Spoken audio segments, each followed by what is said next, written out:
신약성경 히브리서 6장 13절에서 20절 말씀, 제가 한 절, 여러분들이 한 절 함께 교독하도록 하겠습니다.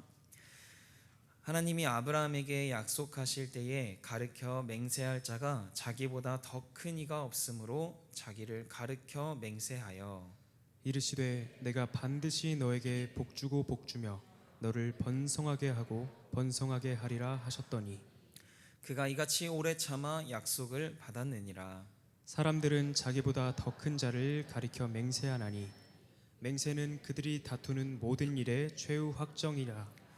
하나님은 약속을 기업으로 받는 자들에게 그 뜻이 변하지 아니함을 충분히 나타내시려고 그 일을 맹세로 보증하셨나니, 이는 하나님이 거짓말을 하실 수 없는 이 두 가지 변하지 못할 사실로 말미암아 앞에 있는 소망을 얻으려고 피난처를 찾은 우리에게 큰 안위를 받게 하려 하심이라.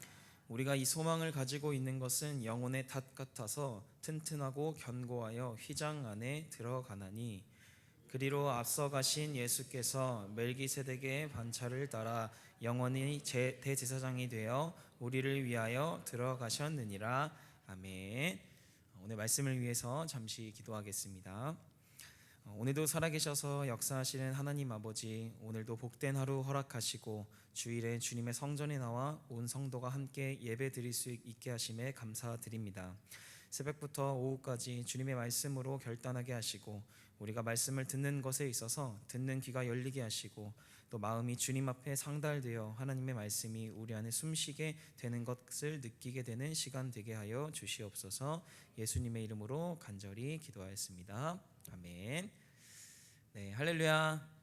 오늘 오후 예배 자리에 오신 모든 성도님들을 주님의 이름으로 환영하고 축복합니다. 우리 옆 사람한테 이렇게 고백했으면 좋겠습니다. 30분만 힘냅시다.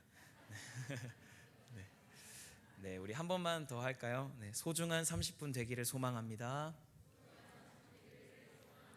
네, 오늘 히브리서 6장 13절에서 20절의 말씀을 가지고 변하는 시대, 변하는 신앙이라는 제목으로 함께 말씀의 은혜를 나누길 소망합니다.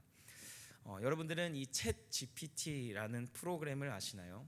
이 챗 GPT는 인공지능을 기반으로 한 AI 대화형 서비스 프로그램입니다. 간단한 질문 또는 이해하기 어려운 질문을 이렇게 던졌을 때 질문자에게 프로그램이 가지고 있는 정보로 대답을 해주는 이 컴퓨터 프로그램인데요.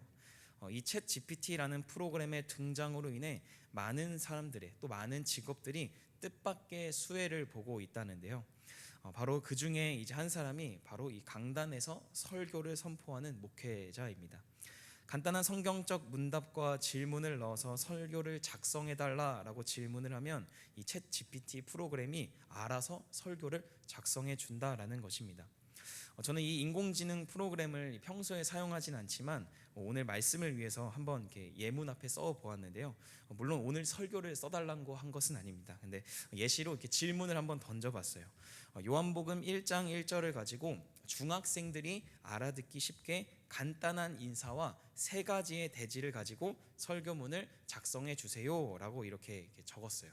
근데 충격적인 대답을 받았는데 오늘 이 프로그램이 말하는 설교문을 제가 잠시 한번 읽어드리겠습니다. 지금부터 읽는 게 이제 그 AI에서 답변이에요. 좋은 아침입니다, 학생 여러분. 오늘 요한복음 1장의 내용을 가지고 여러분과 뜻깊은 말씀을 나누고 싶습니다. 저는 이 구절을 통해서 예수님에 대한 깊은 진리를 깨닫는 세 가지의 간단한 내용을 말씀드리려고 합니다. 준비됐나요? 뛰어 들어가 볼까요? 첫 번째로 세상의 빛입니다. 요한복음서에서는 예수님을 세상의 빛이라고 불립니다. 빛이 명료함을 가져오고 어둠을 지우듯 예수님은 우리 삶에 진리와 희망과 인도를 가져다 줍니다. 두 번째로 하나님의 말씀입니다. 여러분들은 다른 사람들과 효과적으로 의사소통하는 방법을 생각해 본 적이 있나요? 요한복음에서 예수님은 하나님의 말씀이라고 불립니다. 이것은 인간에 대한 하나님의 사랑과 진리의 완전한 표현입니다. 세 번째로 구세주입니다. 예수님은 십자가에서 제물로 목숨을 바치셨고 우리의 자신을 대신하여 죄를 지으셨습니다. 그로 인해 하나님과의 관계를 회복시켜 주시는 구원자가 되셨습니다. 말씀을 끝으로 예수님을 우리의 구원자이자 친구로 맞이하고 예수님을 우리의 삶으로 초대합시다. 오늘 이 말씀이 여러분을 하나님께로 인도하고 여러분들의 마음을 희망과 기쁨으로 가득 채워주시기를 바랍니다. 아멘. 여기까지 이 AI의 답변이었어요. 엄청 대단하지 않나요? 이 하루가 다르게 변하는 시대 속에 우리의 삶 속에 편리함과 간단함을 선사하지만 그것은 마치 양면의 칼처럼 누군가에게는 이득이 될 수도 있고 누군가에는 또 다른 불안함과 온전치 못한 이 두려움을 가져다 줍니다. 마치 이렇게 강단에 나와 설교를 하는 모든 목회자들에게도 포함이 될 것 같습니다. 다행히도 저는 이 인공지능 프로그램을 사용하면 사용해서 설교를 작성하면 티가 바로 납니다. 성도님들께서는 어느 순간 제가 갑자기 이게 어려운 단어를 사용한다거나 말도 안 되는 비유를 이렇게 설교를 한다면 한번 의심해 보시길 바랍니다. 그렇다면 여러분들은 이렇게 빠르게 변하는 시대 속에 어떻게 살고 계십니까? 아니, 질문을 다시 해서 이렇게 빠르게 변하는 시대 속에 신앙이 변하지 않고 잘 살고 계십니까?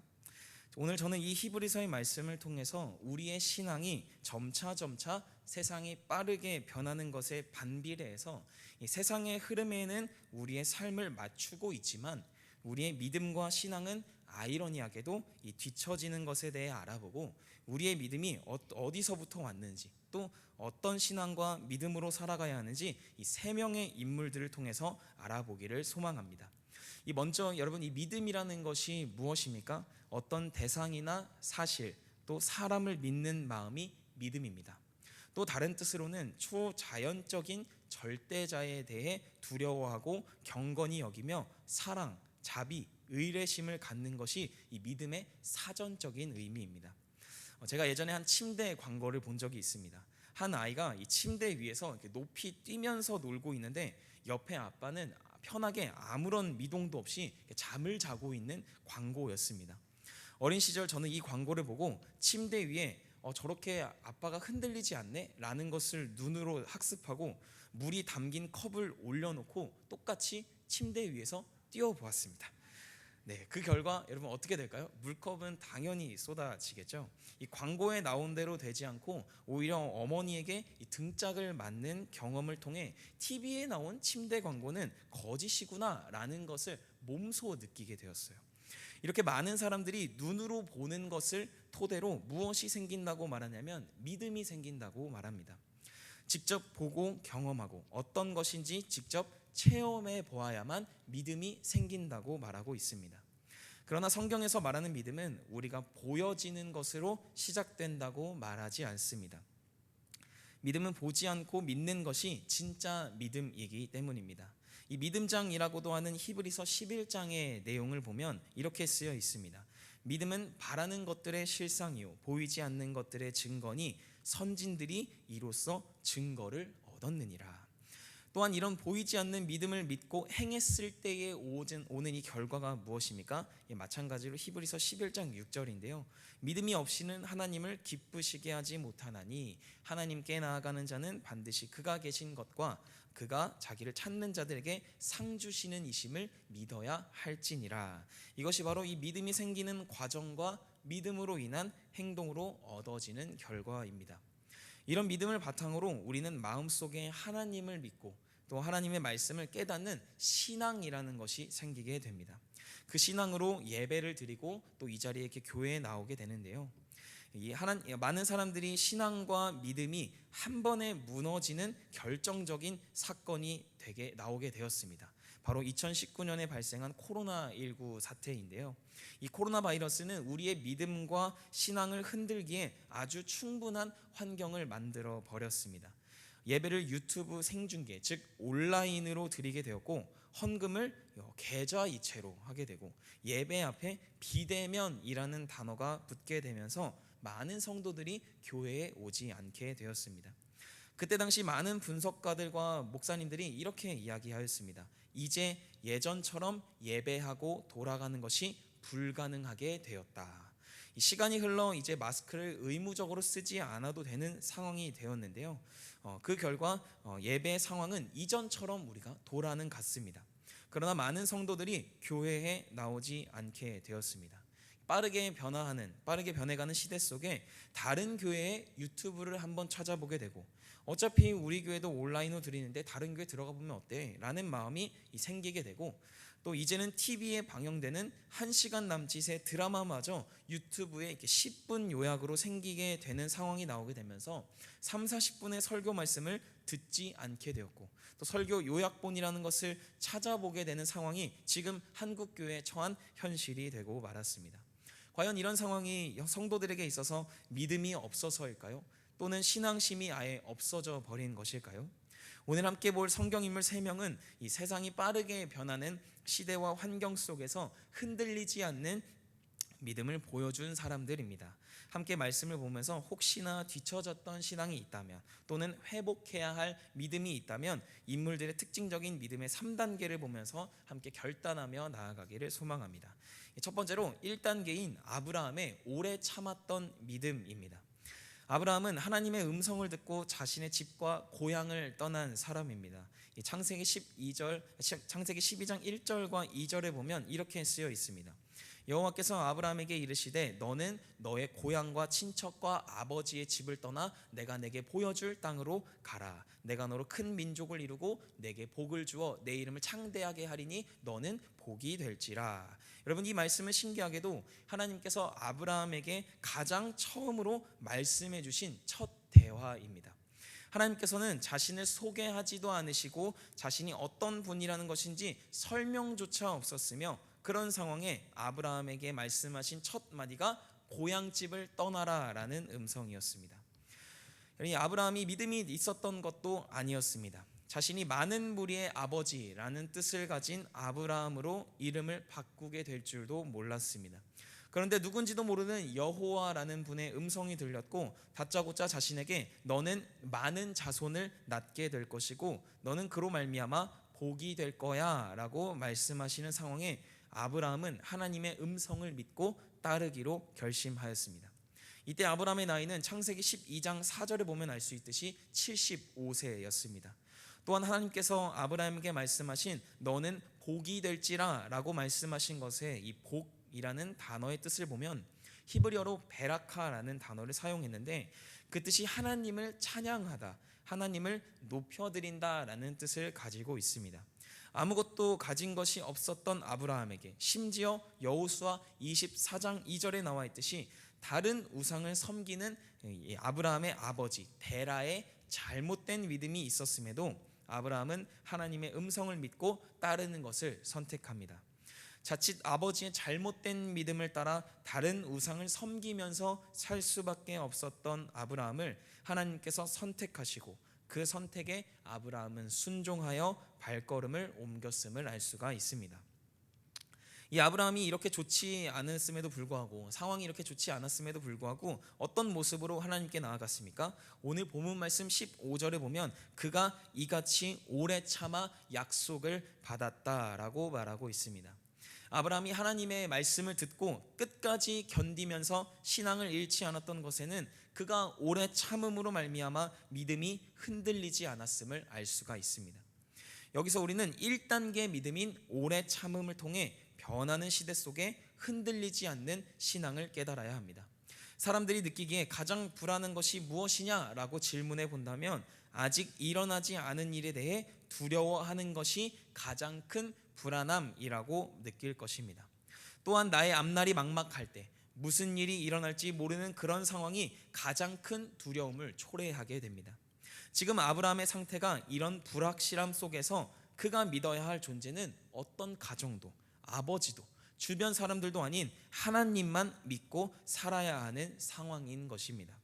이때 우리는 이 오래 참음이라는 마음가짐을 통해 하나님의 귀한 역사를 기다리며 살아야 할 것입니다. 아브라함이 오래 참음의 믿음으로 말미암아 얻은 것이 무엇입니까? 100세 때 이삭을 낳는 기적을 경험했습니다. 과학적으로 보면 이 불가능에 가까운 상황입니다. 그러나 이것이 이 하나님께서 앞뒤 상황을 가리지 않고 아브라함을 쓰시겠다는 강력한 한 사건이 되는 줄로 믿습니다. 탑동교회 성도 여러분, 우리는 이 첫 번째 인물인 아브라함을 통해서 오래 참음의 믿음을 깨닫기를 소망합니다. 이것이 지금 빠르게 변화하는 시대 속에 흔들리지 않는 신앙과 믿음을 유지할 수 있는 귀한 마음가짐이 될 줄로 믿습니다.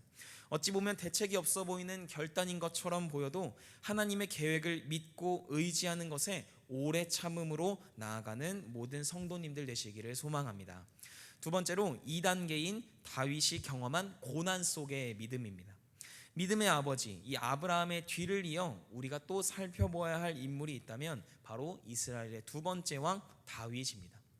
다윗의 인생은 참으로 이 고난의 연속이었습니다. 그의 집안을 보면 8명의 형제 중 가장 막내로 태어나 형들이 해야 할 일들인 양떼를 몰며 살았습니다. 이 8명 중에 3형제만 전쟁에 나간 것으로 보아 이 다윗의 하루 일과는 계속 양을 몰고 주로 집에서만 생활했던 것을 우리가 알 수가 있습니다.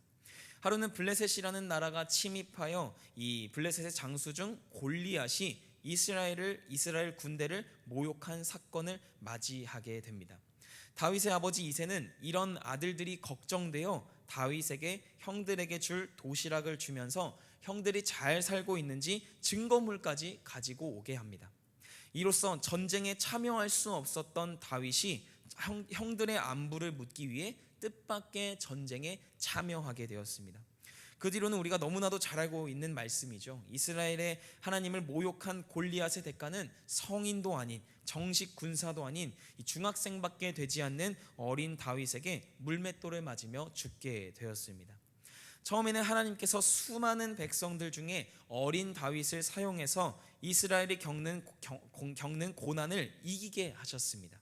그것을 다윗에게 경험시키게 하셨습니다. 그러나 하나님께서는 다윗에게 더 큰 믿음을 원하셨던 것일까요? 처음에는 다윗이 가정에서 잘 살면서 안정적인 삶을 통해 하나님을 만났다면 그가 점차 성장해가고 어른이 되어갈 때 그의 곁엔 아무도 남지 않게 되고 결국 하나님만 남게 되었다는 상황을 우리가 알 수가 있습니다. 단적인 예로 이 압살롬의 반역, 이 다윗의 아들인 압살롬의 반역이 일어날 때 그의 곁에는 어느 누구 하나 다윗의 마음을 위로할 자가 없었습니다. 그는 철저히 광야로 나아가 하나님만 바라봐야 하는 상황을 맞이할 수밖에 없었습니다. 이 시편 63편을 보면 그가 얼마나 고난 속에서 하나님만 바라봤는지 알 수 있는 부분이 나오게 됩니다. 이 시편 63편은 이 압살롬의 반역으로 그가 광야에 나아가 하나님께 자신의 마음을 고백하는 장면이 나오게 되는데요. 1절에 이렇게 고백합니다. 하나님이여 주는 나의 하나님이시라. 내가 간절히 주를 찾되 물이 없어 마르고 황폐한 땅에서 내 영혼이 주를 갈망하며 내 육체가 주를 앙모하나이다.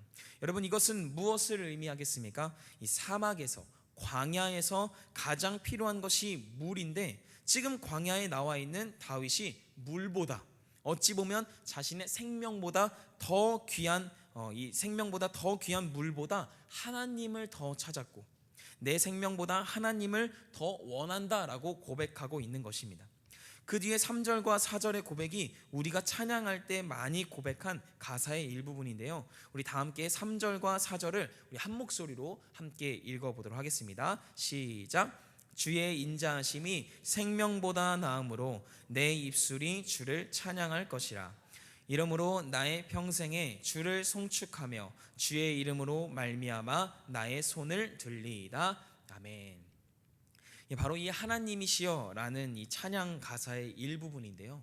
이 다윗은 고난 속에서 지금 당장 안정된 삶을 원하기보다 하나님을 자신의 생명보다 더 귀하게 여긴 것을 선택한 사람이었습니다. 이것이 2단계 믿음인 고난 속에서의 믿음입니다. 많은 사람들이 예수님을 믿으면, 하나님을 믿으면 잘 살 것이다, 돈을 많이 벌게 될 것이다 라고 생각합니다. 물론 이 재물의 축복과 장수의 축복의 기쁨은 다른 어떠한 것보다도 비교할 수 없겠죠. 그러나 고난 속에서 자라나는 믿음은 더 큰 기쁨과 더 큰 은혜를 불러일으킵니다. 바울은 고린도후서 1장 6절을 통해 고난이 주는 결과를 이야기하고 있습니다. 우리가 환난당하는 것도 너희가 위로와 고난을 받게 하려는 것이요 우리가 위로를 받는 것도 너희가 위로를 받게 하려는 것이니 이 위로가 너희 속에 역사하여 우리가 받는 것 같은 고난을 너희도 견디게 하느니라. 여러분, 고난을 왜 받는다라고 말하고 있습니까? 고난을 받는 사람들끼리 서로 위로하여 줄 때에 서로가 겪는 고난을 이기게 되고 그로 말미암아 구원에 이르게 된다는 것을 바울이 말하고 있습니다. 다윗은 자신 곁에 아무도 남지 않아 어려움에 처해 있을 때에 그의 옆에 있던 것은 바로 하나님 한 분이었습니다. 하나님께서 그에게 위로와 은혜를 베풀어 주셔서 그가 광야 가운데서도 흔들리지 않는 신앙과 믿음을 고백할 수 있게 된 것입니다. 합동교회 성도 여러분, 이제 우리는 이 오래 참는 것의 단계와 더불어서 고난 속에서도 하나님만 바라볼 수 있는 귀한 믿음이 생기기를 소망합니다. 더불어 옆 사람의 고난을 함께 위로해 주면서 진정한 구원의 기쁨까지 누리게 되는 믿음의 성도가 되기를 소망합니다. 마지막 세 번째로 3단계의 믿음인 예수님의 십자가 믿음입니다. 이 지금까지 아브라함과 다윗의 믿음을 통해서 흔들리지 않는 신앙을 바라봤다면 이제 마지막 믿음의 3단계인 예수님의 믿음을 통해 우리의 마음을 더욱더 견고히 하기를 소망합니다. 오늘 말씀 서두에 이 보이지 않는 것을 믿는 것이 진정한 믿음이다 라고 제가 말씀을 드렸는데요. 그리고 또 한 가지 변하지 않는 신앙심을 유지시키기 위한 믿음의 특징은 하나님의 임재와 그분의 능력을 구하는 것과 더불어 하나님의 뜻이 지금 나의 삶과 내가 살고 있는 세상의 모든 일들에 강력하게 이루어지는가, 그분의 능력을 구하는 것과 더불어 하나님의 뜻이 이 땅 가운데 이루어지는 것을 기대하는 것 또한 믿음이 되는 줄로 믿습니다. 이런 하나님의 뜻이 지금 세상에 실현되기를 강력하게 원했던 인물이 바로 예수님입니다. 예수님께서는 하나님의 나라와 그분이 다스리는, 또 그분이 통치하심이 우리가 살고 있는 이 땅에 나타나시기를 원하셨던 분입니다. 그러나 예수님께서 사셨던 그 시대는 마치 예수님을 핍박하기 위해 만들어진 시대라고 해도 무방할 만큼 예수님께 가해졌던 핍박이 많았던 시기였습니다. 지금 우리는 이렇게 편하게 자리에 앉아서 하나님의 말씀을 묵상하고 결단하는 시간이 있지만 그 당시 예수님의 말씀을 편하게 듣고 아무런 제지도 없이 도심 속에서 들을 수가 없었습니다. 산 속에서, 물 위에서, 가난한 자 집에서, 병든 자 옆에서 들을 수밖에 없었습니다. 그러나 예수님은 하나님의 복음을 계속해서 선포하시고 결국 십자가에 달리시고 죽음을 맞이해야 하는 것도 알고 계셨음에도 십자가에 달려 돌아가셨습니다. 그러나 여러분, 이 행위는 결코 헛된 죽음이 아니었습니다. 예수님께서 죽으셔야만 하나님의 계획이 완성되는 것이었습니다. 다시 한번 강조하지만 예수님은 하나님의 임재와 그분의 능력을 구하는 것과 더불어 하나님의 뜻이 이 땅에 이루어지기를 고대하셨습니다. 이것이 예수님께서 죽음을 두려워하지 않았던 결정적인 이유가 되겠죠. 예수님이시라면 충분히 십자가의 형벌을 피하실 수도 있었고 아예 신경을 쓰지 않고 무시하실 수도 있었습니다.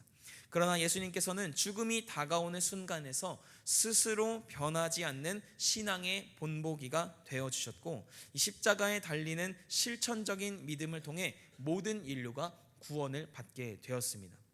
이제 우리는 오래 참으며 견뎠던 믿음과 고난 속에서 더욱 강력하게 되었던 우리의 믿음을 가지고 하나님의 뜻이 이 땅에 이루어지기를 원하는 실천적인 믿음으로 바뀌게 되어야 할 줄로 믿습니다. 그러한 결단이 지금 빠르게 변화하는 이 시대 속에서 오히려 뒤처지는 믿음이 아니라 세상보다 한 발 더 앞서서서 흔들리지 않는 굳건한 신앙으로 이 세상을 살아가는 모든 성도님들 되시기를 소망합니다. 기도하겠습니다.